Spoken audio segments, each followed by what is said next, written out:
हर गांव के पास अपनी एक कहानी होती है।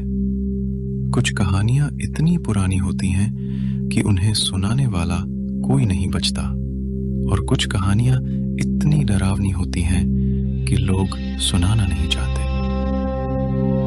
आज मैं आपको सुनाने जा रहा हूं एक ऐसी ही कहानी, एक बरसाती रात की, जब गांव की पुरानी चाय की टपरी पर एक अनजान बैलगाड़ी वाला आया था। गांव के बाहर रात, बारिश की टपक टपक, बिजली की गरज और दूर से मेंढकों की टर्राहट की आवाज।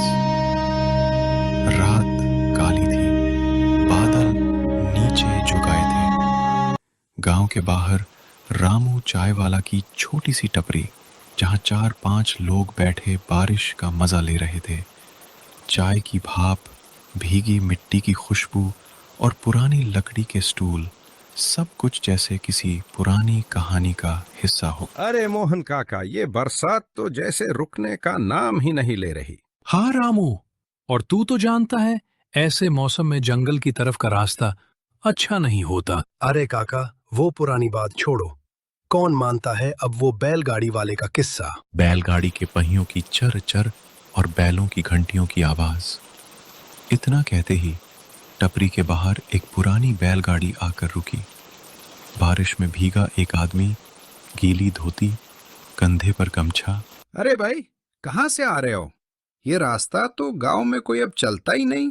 जंगल के उस पार से। एक पल के लिए सब खामोश, बाहर सिर्फ बारिश और हवा की आवाज।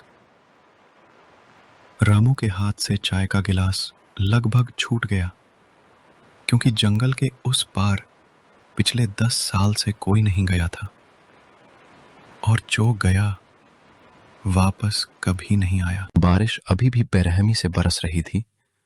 टपरी की टीन की छत पर पानी की बूंदें ढोल की तरह बज रही थीं। सबकी निगाहें उसी अनजान आदमी पर टिकी थीं, जो कह रहा था कि वो जंगल के उस पार से आया है। भाई, तुम्हें पता है ना, उस जंगल में लोग क्यों नहीं जाते? जंगल में पता है, लेकिन वहां जो मैंने देखा वो शायद तुम सुन भी नहीं पाओगे। बेटा, मत बोल। ऐसी बातें बोलने से वो चीजें फिर से आ जाती हैं। उसका चेहरा पीला, आंखें लाल, जैसे कई रातों से सोया ना हो। उसने धीमी आवाज में बोलना शुरू किया। कल रात मैं बैलगाड़ी लेकर जंगल से निकल रहा था। अचानक रास्ते के बीच धुंध में एक औरत खड़ी थी, बिल्कुल लाल कपड़ों में। बाल इतने लंबे कि चेहरा दिख ही नहीं रहा था। सभी चुप, सिर्फ बारिश और दिल की धड़कनों जैसी धीमी धुन। फिर तुमने क्या किया? मैंने सोचा शायद गांव की कोई होगी, लेकिन जैसे ही बैल उसके पास पहुंचे, वो बैलगाड़ी के पीछे बैठ गई। बस आगे मत बोल। ये वही है जो सालों पहले गांव के तालाब में। काका चुप रहो। अंधेरे में सिर्फ एक आवाज गूंज रही थी, बैलों की घंटियों की, जो टपरी के ठीक बाहर सुनाई दे रही थी।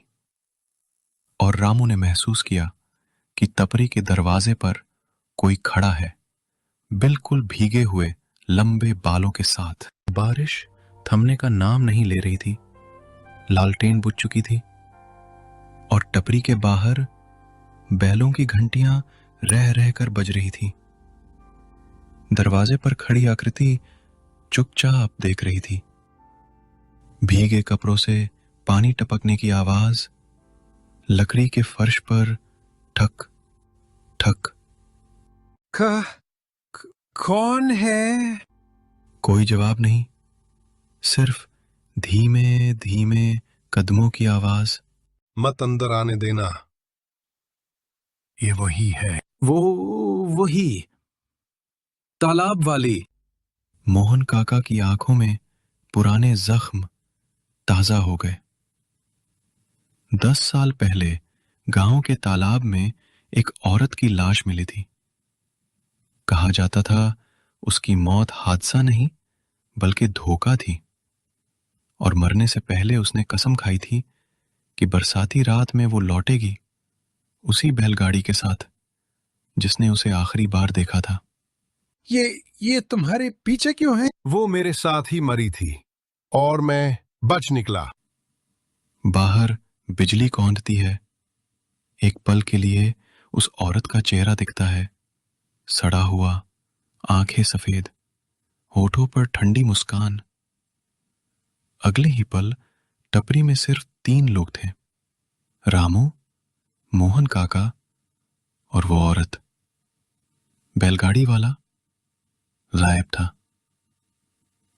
बाहर जंगल की तरफ जाते हुए बैलगाड़ी की घंटियों की आवाज धीरे धीरे दूर होती चली गई। टपरी में रामू और मोहन काका खड़े थे। उनकी सांसें तेज थीं और दरवाजे पर खड़ी वो औरत बिना पलक झपकाए उन्हें देख रही थी। बैलगाड़ी वाला कहीं दिखाई नहीं दे रहा था, लेकिन बैलों की घंटियों की आवाज अब भी दूर से सुनाई दे रही थी। काका, ये क्या हो रहा है? वो आदमी कहाँ गया? तूने सुना था ना तालाब वाली औरत की कहानी? वो आदमी असल में कोई जिंदा इंसान नहीं था। मतलब वो बैलगाड़ी वाला उसी रात मर गया था जब इस औरत को तालाब में डुबोया गया था। 10 साल पहले बरसात की एक रात गांव के जमींदार ने अपने बैलगाड़ी वाले को हुक्म दिया कि एक औरत को जंगल के पार छोड़ आए, लेकिन सवारी के पीछे असल मंशा थी उसकी जान लेना। बैलगाड़ी वाला और 2 गुंडे उसे तालाब किनारे ले गए और डुबो दिया, लेकिन उस औरत ने जाते जाते बैलगाड़ी वाले की कलाई पकड़ ली और खींचकर पानी में उतार लिया।